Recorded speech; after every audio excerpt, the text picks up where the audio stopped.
was the subdivision was destroyed so badly that it disoriented most of the people, they said.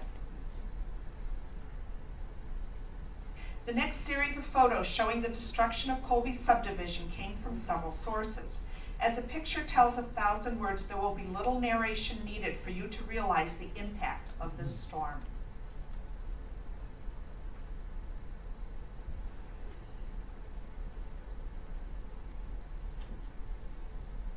I like that Corvette. Yeah.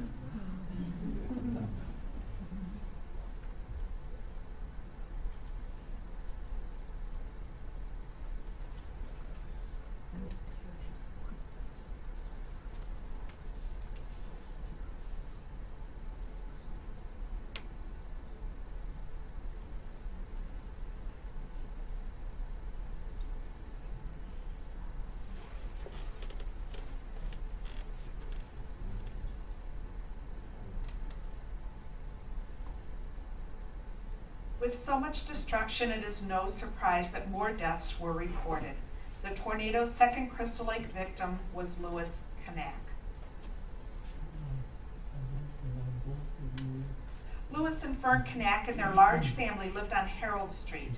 Although the children stayed inside the house, the parents went outside to secure the family's camping trailer. The tornado struck while Mr. and Mrs. Knack were running for shelter.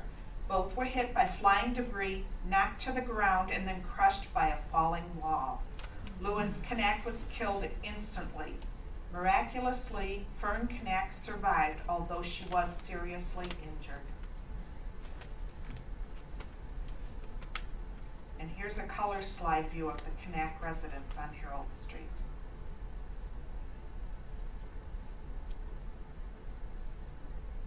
This next series of photos were taken by local photographer Jim Seymour.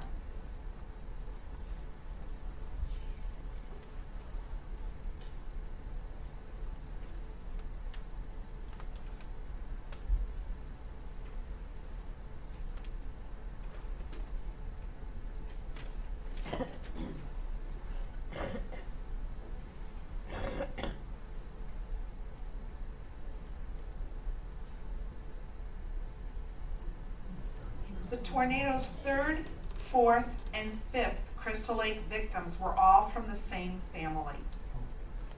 Richard and Rosalie Holter and their 20-year-old son John perished in the storm. Two other children, Luella and Jim, were not home and survived. And here's a photo of what remained of the Holter house on Union Street after the tornado. That truck that is in the basement, I was told, rolled from a few blocks away and just literally rolled down the street, and this is where it landed. And the house itself, I was also told that it was believed it literally was sucked up into the storm along with the Holters.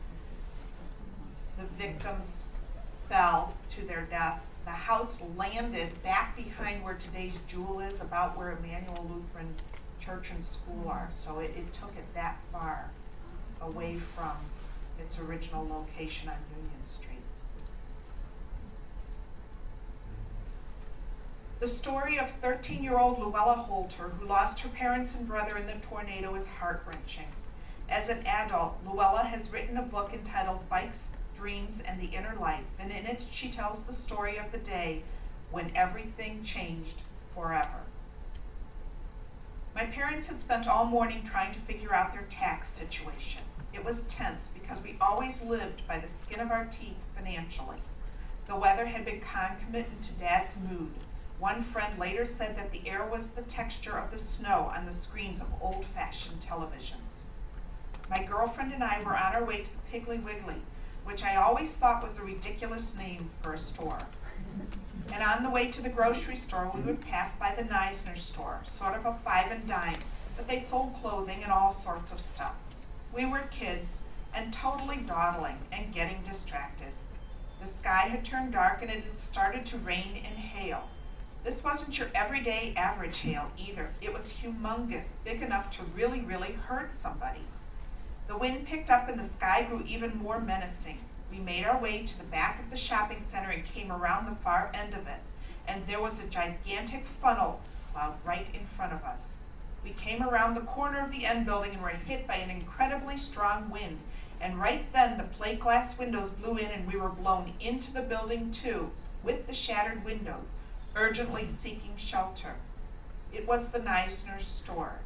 I remember running toward the back of the store, away from the mayhem in front where the windows were blowing in, but my feet didn't seem to be touching the floor, an eerie feeling. And my neck got tangled up with a couple of times with wires falling from above. We were blown all the way back to the back wall where there were some heavy items. I think they were rolled up rugs. And somehow I knew we needed to get underneath that large steel I-beam in the ceiling, and the roof crashed down all around us, but we were okay. It was all over in a very short moment, and then came the hard part. We were dazed, but started home. The mother of a girlfriend intercepted me and made me come into her house instead, where I stayed the rest of the day. I could see something really bad had happened down the street where my house should be. Trees were no longer where they should have been, and the whole scene was quite disorienting. Later that day, my father's best friend Kirk came by looking for me, and he had my brother Jim with him. I learned that my parents were dead, and my brother John was dead, and the animals were dead, and everything I had owned was completely gone. And it was 2 days before they allowed me to look at the wreckage. And once again, newspaper photos provide additional images of the destruction, in this case to Colby subdivision. The caption read, "A truck tossed by the tornado rests in the basement of what is left of the Richard Holter home. The truck's roof was torn as if by a giant can opener."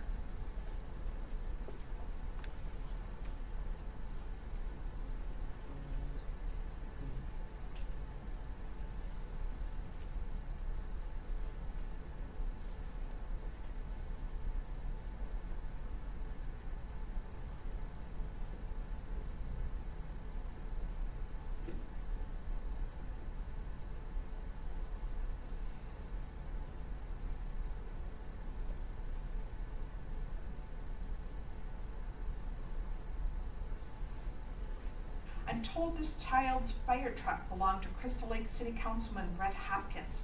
Brett's grandfather was Raymond Colby. See the fire truck in the front? Is that Shelley? Is that true? You know, I'm thinking it probably belonged to Scott because Brett was just a baby, so I don't think he had that. But I knew he had one. He and your mom said it was his.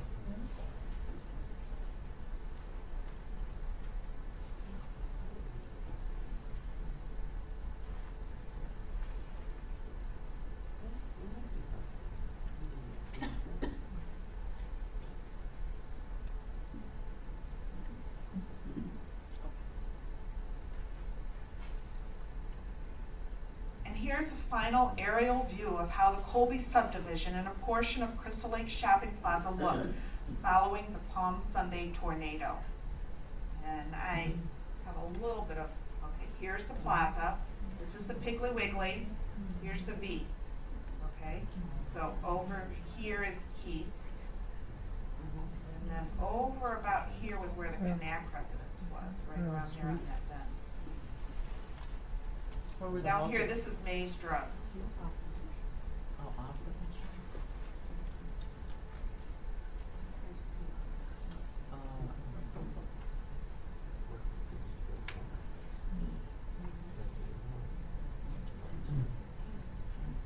After flattening Colby subdivision like a pancake, the tornado continued on a northeast course across the field behind the high school and hopping over toward Main Street. Next in its path was the Statter Wallpaper Mill, and the next few images were taken from slides by Bill Keith. The Statter Wallpaper Mills lost several warehouses to the storm. It is said that one of the roofs from a warehouse was thrown 400 feet away. Damages to Statter were approximately $200,000. The Crystal Lake Herald reported that Oscar Prawl, watchman, escaped with his life by clinging to a railing. As the tornado hit, he saw it. There was a funnel, then pitch black darkness and a vicious